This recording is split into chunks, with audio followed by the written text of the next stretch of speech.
Hi everybody and welcome to the DisruptAbility Podcast. Today we're talking to Sharon McCarthy from Autism Journeys here in Cork. We're talking all things autism at home, in school and in the workplace. So this podcast is relevant to all stakeholders. Thanks for listening.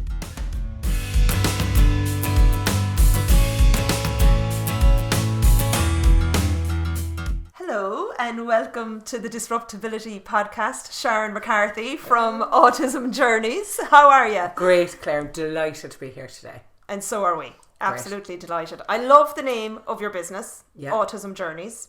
You are a trainer and a consultant in autism, everything to do about autism and support for parents and employers. Yeah. So you're going to bring us on a journey today, Sharon. Yeah. Right from childhood, right through to the workplace. How does that sound? Absolutely fabulous. Brilliant. So let's get started. What is autism and neurodiversity? Okay, Claire, I suppose currently under the two diagnostic manuals, the DSM-5, which is the Diagnostic Statistical Manual, and the ICD-11, which is the International Classification for Diseases, both of these manuals would consider autism to be a disability and would consider autism perhaps under the DSM-5 to be a mental illness. Now, I don't agree with that. I don't agree with either of those. I think that autism, personally for me, autism is... it is a condition that impacts upon a person. It is a condition where an individual may perceive the world a little bit differently, where a person may interact with their surroundings and those around them a little bit differently. I know that for a person to acquire an identification or a diagnosis of autism, an individual has to present with difficulties in social communication and social interaction, and they also must present with repetitive and restrictive patterns of behaviour. So social interaction would be one's ability to be able to interact, to engage with somebody, to be able to be able to engage in conversation, to know how close to stand to somebody, how to say hello or goodbye, how to leave a conversation, how to end a conversation, and so on and so forth. And then social communication, on the other hand, isn't just talking. It is around how we read someone else's body language, how we answer reciprocatively for to the individual that is speaking with us. It is about being able to show interest in somebody else's area, somebody else's topic of conversation or whatever. The DSM-5, which is the American version, which is the American manual, would also consider that it would be best practice to take account of sensory processing differences for the autistic individual, because current research shows that approximately 95% of autistic individuals present with sensory processing differences. Mm-hmm. Sensory processing is very literally, it is the body's way of interpreting information around them. There are 8 senses. People think that there are 5. So you've got your sight, smell, touch, hearing, and I can't even think of the last one. Right. But there's sight, taste, yeah. Mm-hmm. Sight, smell, hearing, touch, taste. But there are 3 others. One of them is vestibular, which is the sense of your sense of balance, your sense of where you are in space, with regards to items and people in your surroundings. The next one is proprioception, so that is how your body perceives input into your muscles and joints per se. And then the final one, which is considered I suppose newer, is interoception, so that is your sense of understanding around your internal feelings, those kind of emotional states, and those homeostatic emotional states. So that would be hunger, thirst, feeling too hot or too cold, those kind of temperature based feelings, and so on and so forth. So I suppose sensory processing, the ICD doesn't include sensory processing, and that's a huge downfall. So I find more and more clinicians and multidisciplinary teams these days do look at the DSM-5 as that diagnostic manual that they use in order to identify individuals with autism. And that's the one that I always hear people talking about. Yeah. So if I am a parent in Ireland and I go for an identification of autism, will the professionals in Ireland be using the DSM-5? It depends upon the professionals preference, shall we say. The more experienced professional absolutely will use the DSM. The less experienced professional perhaps not so much. Okay. So it'd be important that parents would research before they would go about an identification or a diagnosis of autism. And let's just talk about that a little bit. In Ireland, it's a multidisciplinary team who identify autism. Absolutely. Who is on this team? Okay, so I'm going to take a step back for a second and say that current best practice, according to the Department of Education as of the 30th of April last year, so 2019, they now require any child who accesses a diagnosis or an identification of autism to have a multi-D team to assess them so that their report holds weight. You have to have, every multidisciplinary team has to have a psychologist. And then a person can have an OT or an SLT or both. And some multi-D teams also have social workers as part of that multi-D team. However, as an adult who might want to go about an autism diagnosis, it is a psychologist that a person will access in that case. Now, we have multiply identified children in our home, and I know that my oldest boy was nearly 18 when he was diagnosed with autism, and at that time, regardless, he was going into Leaving Cert, and there was lots of, I suppose we were nearly at the end of that educational journey, so there wasn't necessarily a need to have a multi-D assessment done. However, I believe best practice for any person would be to have as many people looking at that individual as possible and having lots of different opinions so that people have a very clear understanding of how that person functions. And let's just unpack that a little bit, because you said SLT, that's a speech and language therapist, and an OT is an occupational therapist. And then your psychologist. A psychologist. And as I say, then a social worker. Oftentimes as well, I suppose the social worker is there in capacity to support the family around their diagnosis and around that navigating form fillings and so on and so forth. Now, unfortunately, at the moment, in most autism services, their staff are under so much pressure to access assessments and so on and so forth under the assessment of need that there isn't that same intervention that there was perhaps 10 years ago. And by intervention, I mean support. I don't mean this insistence that a person behaves in a certain way at a certain time and so on and so forth. I mean that intervention around, I know that as a younger parent, I would have done the Incredible Years program, for example, which is about empowering the parent to focus on strengths. Focus on the strengths of the child. I would have done the Early Bird Plus program, which is around equipping the parent with strategies to encourage the child to communicate at a level that they are capable of communicating, and encouraging them in a safe way to be able to trust in their own ability to communicate.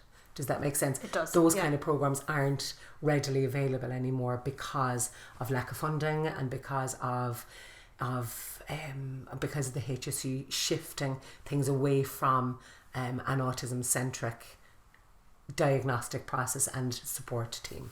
And what are they shifting to? We were talking earlier about the HSE moving towards... the HSE currently, I suppose, so across the country, Kerry, for example, would have rolled this out about 5 years ago. It's the Progressive Disability Services. Currently in Cork, we've got Northleigh and Southleigh, and there's West Cork, and there's so on and so forth. Now, I know that managers have now been appointed to different catchment areas. So there is absolutely going to be a shift from autism services. So Southleigh, I'm a member of Southleigh services, shall we say, and Southleigh currently have a number of clinicians working there and clinicians supporting individuals. As of September, all going well, there will no longer be a Marion House, a physical entity that you can go to and that you meet with people. Individuals will instead be referred to primary care or disability services, dependent upon where the child's needs lie. What do you mean by primary care? Okay, so primary care is literally going into your health centre with your public health nurse and with your community speech and language therapist and your community occupational therapist and so on and so forth. Then the disability service on the other side would be a service that individuals who present with greater challenges, shall we say, would be referred to that. Now, what I will say is that in my opinion, as a parent and as a professional in the field, primary care, I do believe that one of the positives to shifting to primary care and disability services is that waiting lists won't be as long, because currently in the Cork area there are over 1,500 kids waiting for intervention, under 18s, and then there are nearly 400 kids still waiting on an assessment process. So it's huge. There's a huge waiting list there. So in this community-based practice, there will be shorter waiting times. The biggest problem with this, though, is that when you go to Marion House and when you speak to somebody in Marion House or in Bridgeway, which would be the Northleigh services, you are meeting with people who have huge experience in the field, who understand autism, who understand what autism may look like. Unfortunately, in the community setting, individuals won't be as easily identified because people aren't trained. People don't have that experience level that individuals who are working in the autism sector would.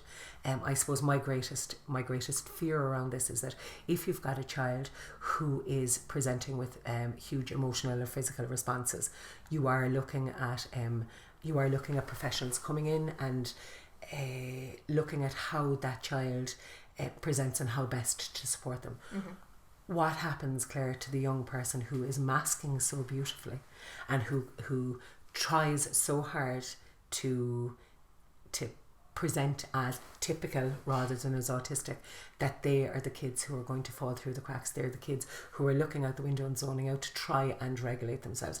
They're the kids who are sitting on their hands so as not to stim, for example.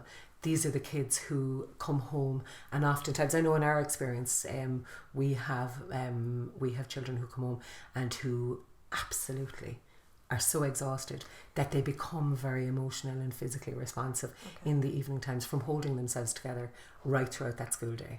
So like, what happens to those kids if you don't have somebody experienced looking for that kind of a presentation in autism?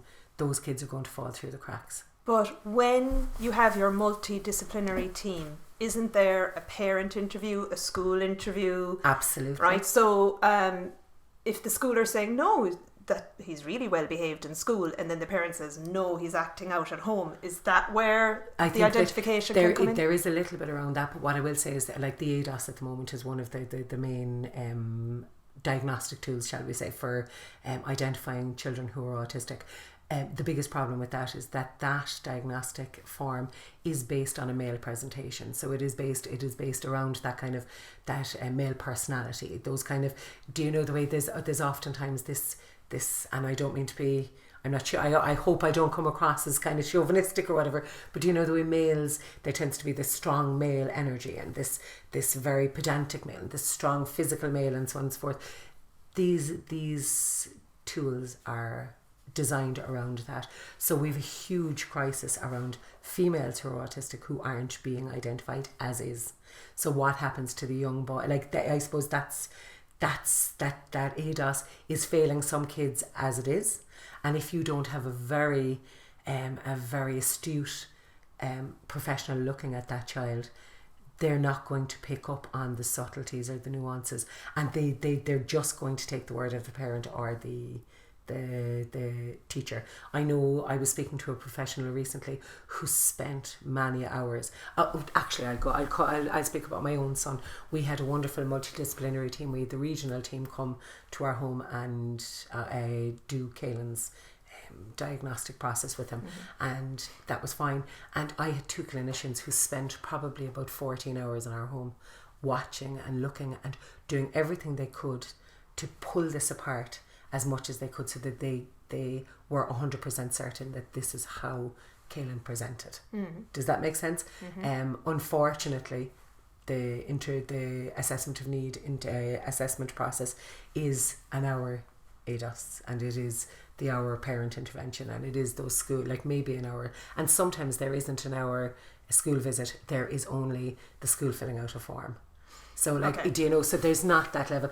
If you have a very professional, if you've got a very experienced person, they're looking at a child and they're seeing within the hour that actually this isn't quite adding up, I'm not happy with what's coming up here, and I think that I need to delve further, because I really do believe that this child is masking absolutely beautifully. I know that my small girl, when we went about assessment for her many moons ago, I met with a professional who came to my home, who I knew very well, who came to my home and looked at and observed my daughter for an hour and said that she was going to head away. And at that time, my small girl then went off and went about her business and did whatever she liked to do.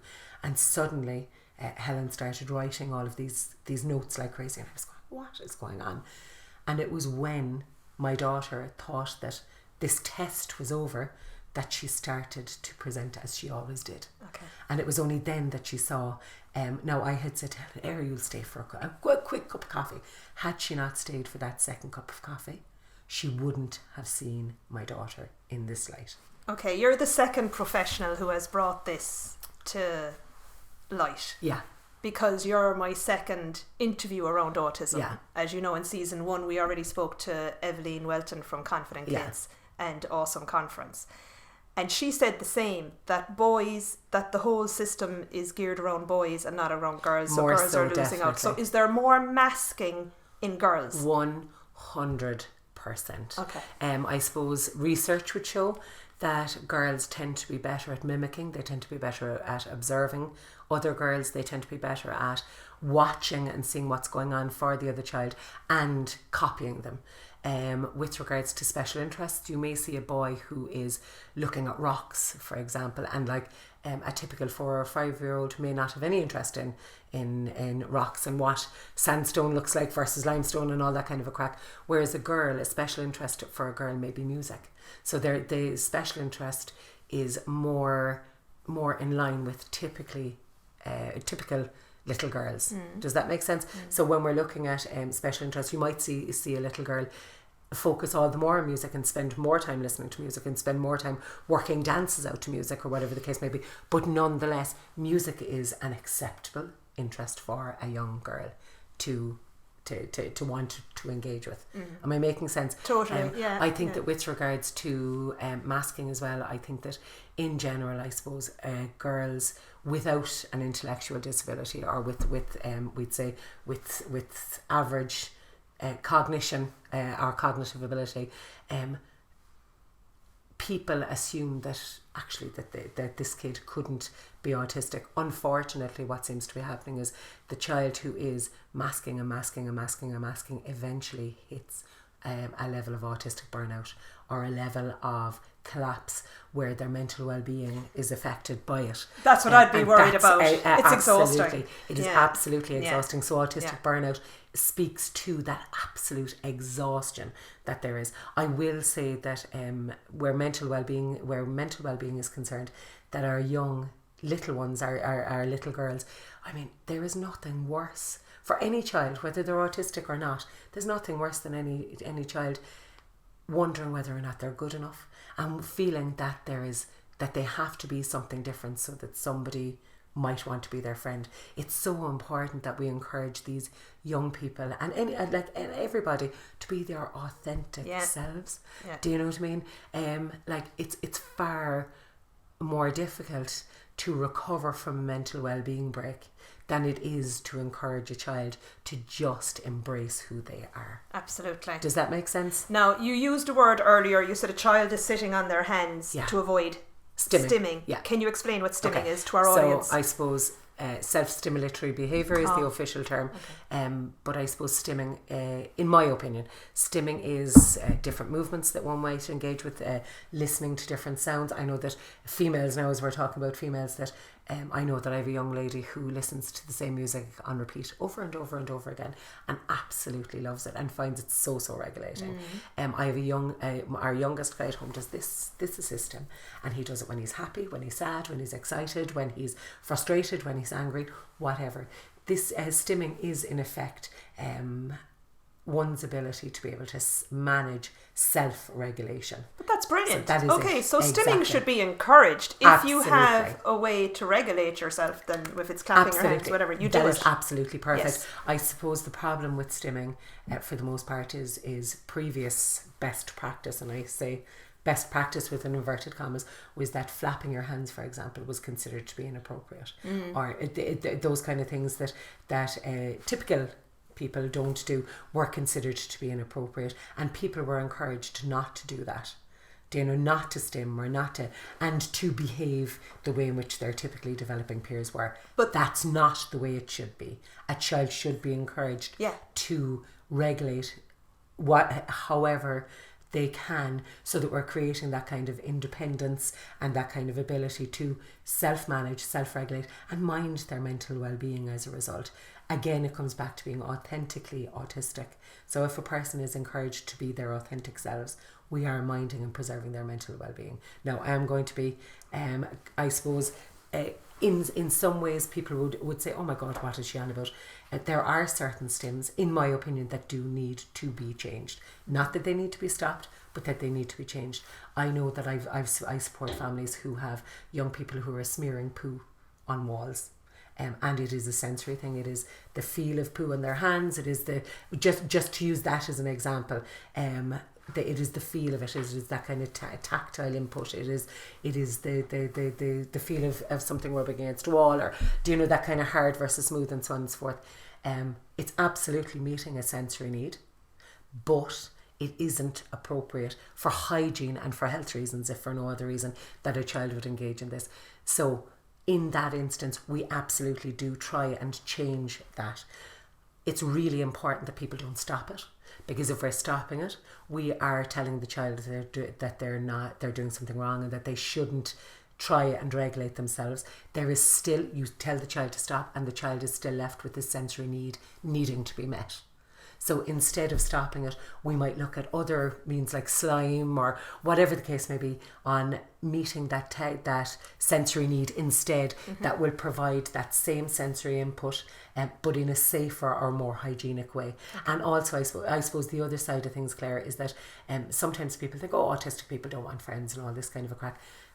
Everybody wants a friend.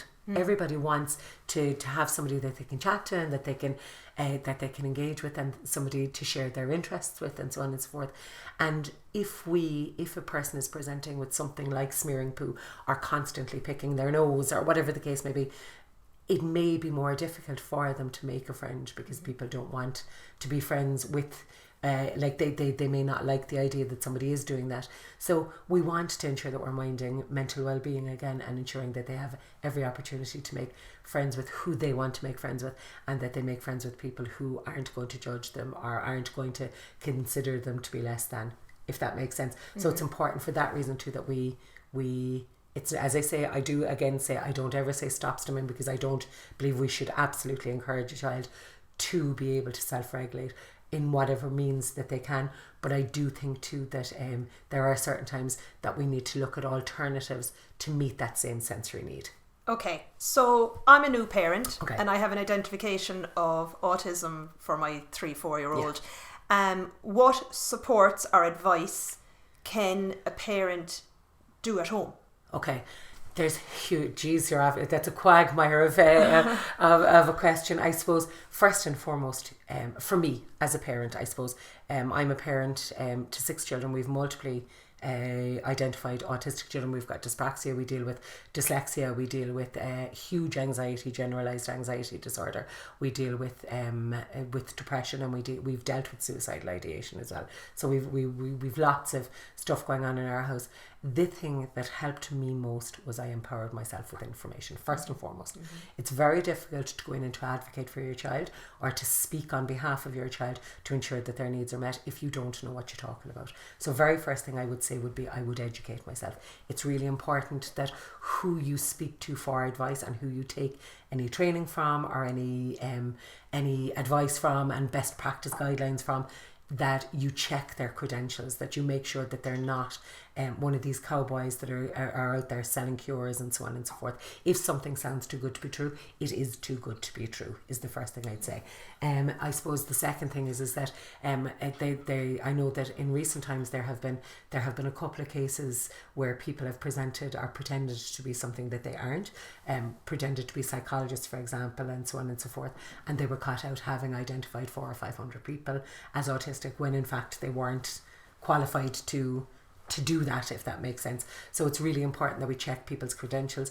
I know that for me, I would have a huge experiential background with my family. I'm supporting individuals with over 20 years, but additionally, I've spent the last 7 years in college, and I've qualified in disability studies and in autism, and I now hold a postgrad in autism studies and so on and so forth.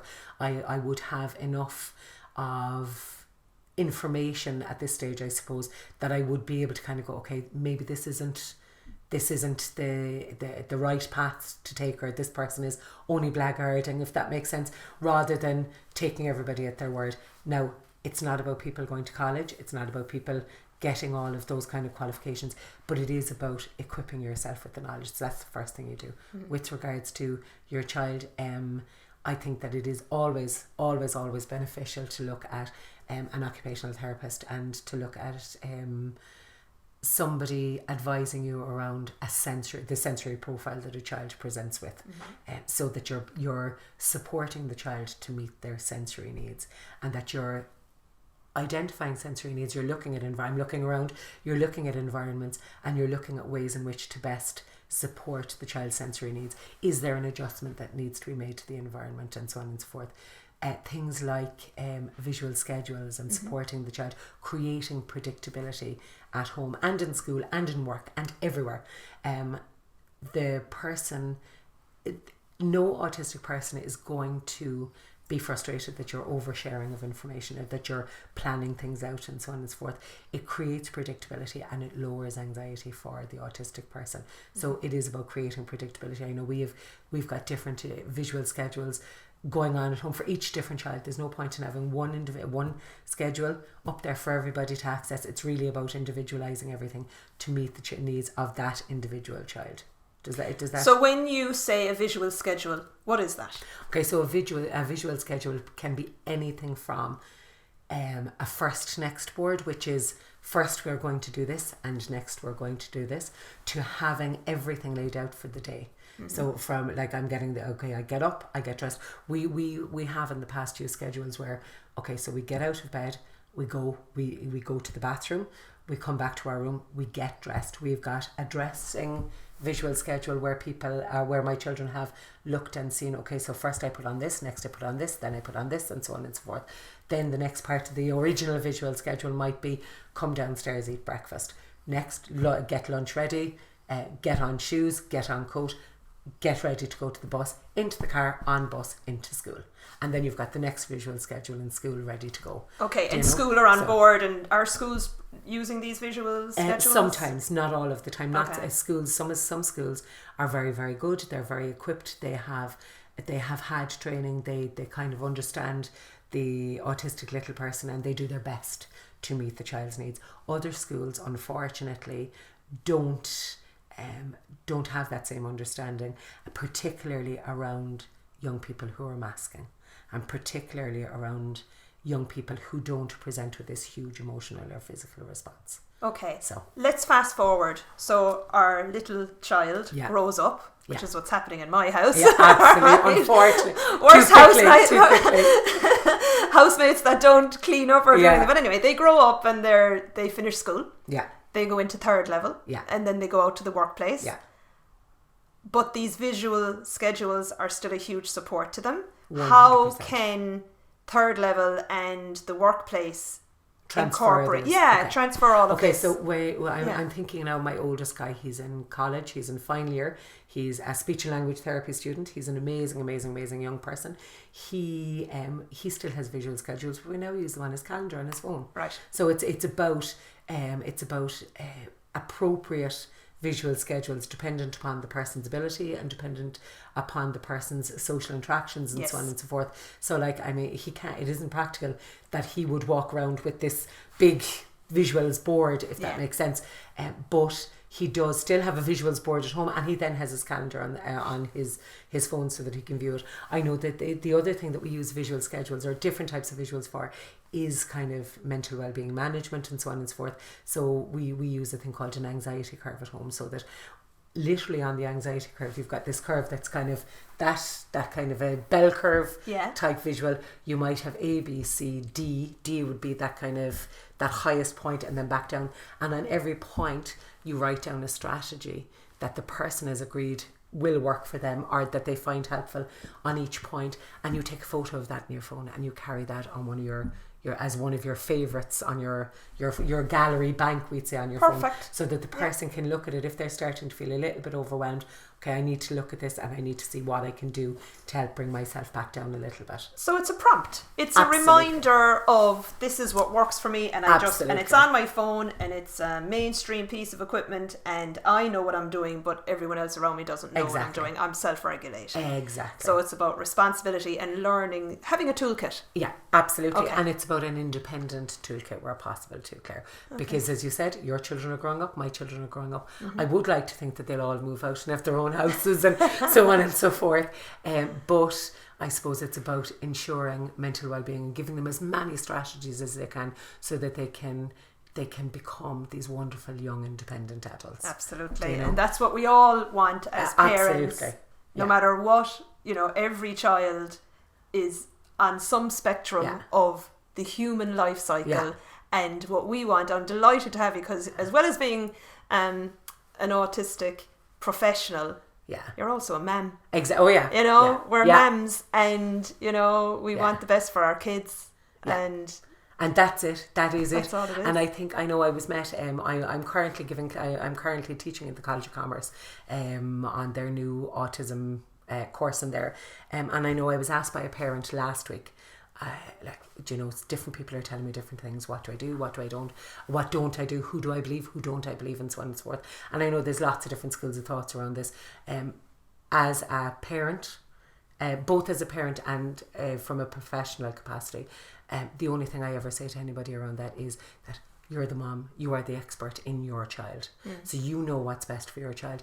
If somebody is telling you something and your gut is kind of going, okay, actually that makes a little bit of sense, we'll give it a go. Great. If your gut is saying, not so sure about that, follow your gut. It's really important too to note that anybody who is making you, anybody who you kind of feel boosts you and lifts you up and gives you that kind of sense of you've got this, they're the people to be listening to. People who are telling you that maybe you're not doing things right, or you're not, and who are kind of more pedantic or kind of negative in their speech.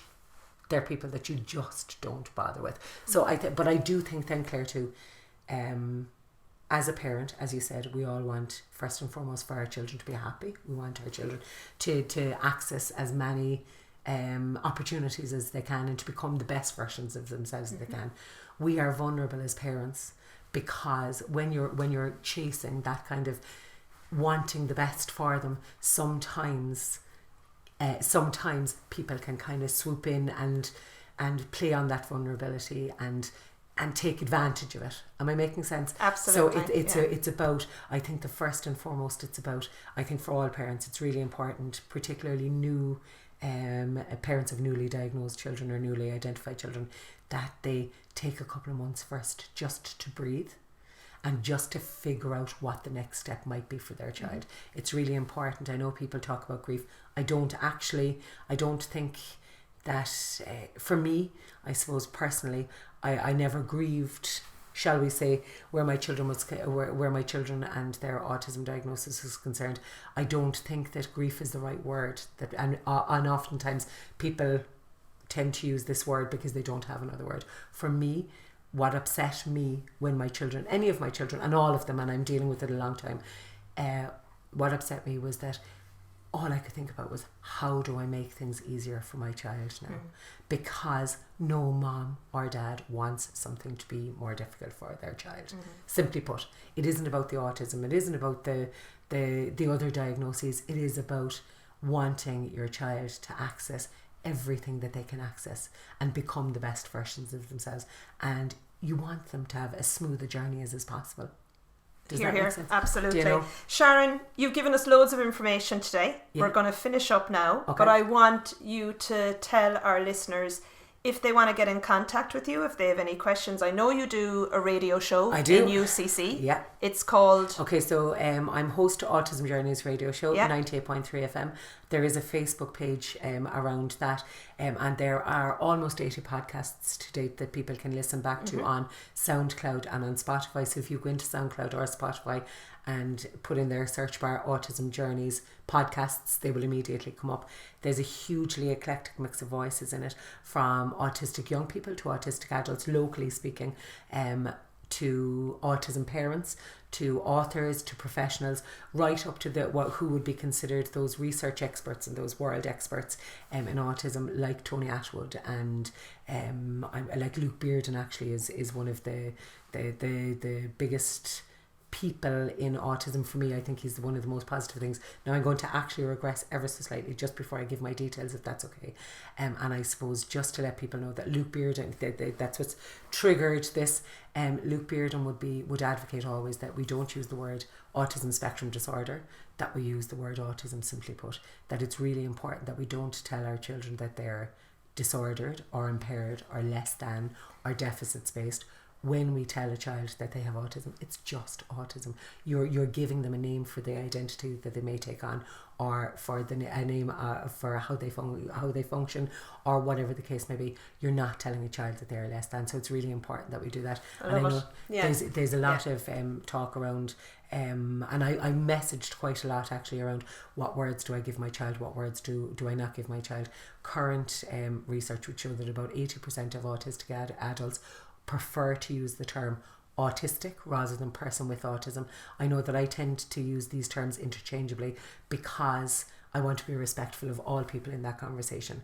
Autistic adults, absolutely. If a person wants to use the term autistic because they identify as autistic, that's perfect. I think it's really important that we embrace that information from those adults.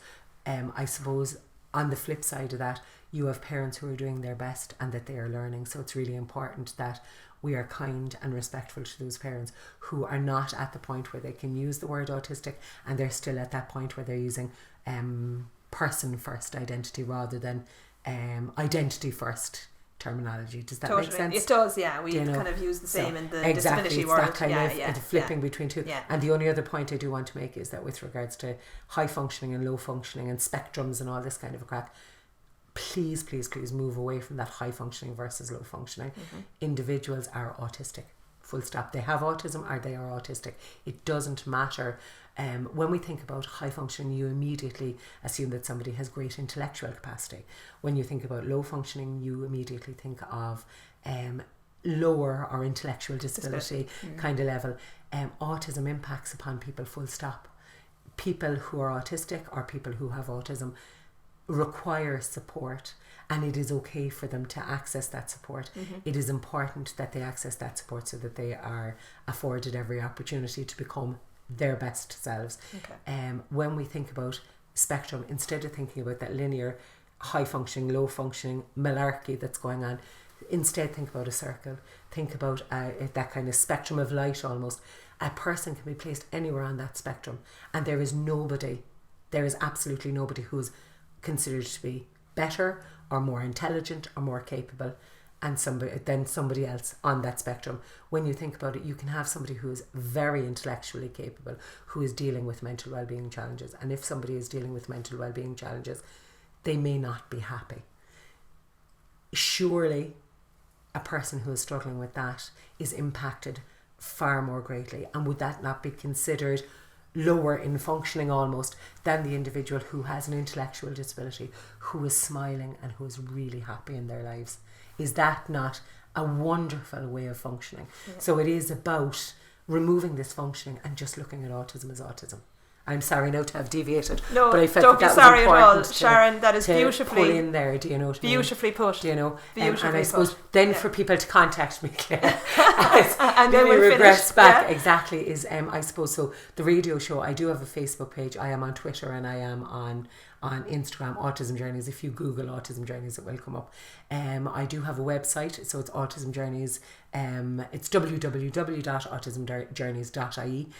People can contact me there through email and so on and so forth. My email is sharon@autismjourneys.ie. And I also have an email for the show, autismjourneysfm@gmail.com. So there's loads of ways in which to contact me. If you literally Google Autism Journeys, I can be found.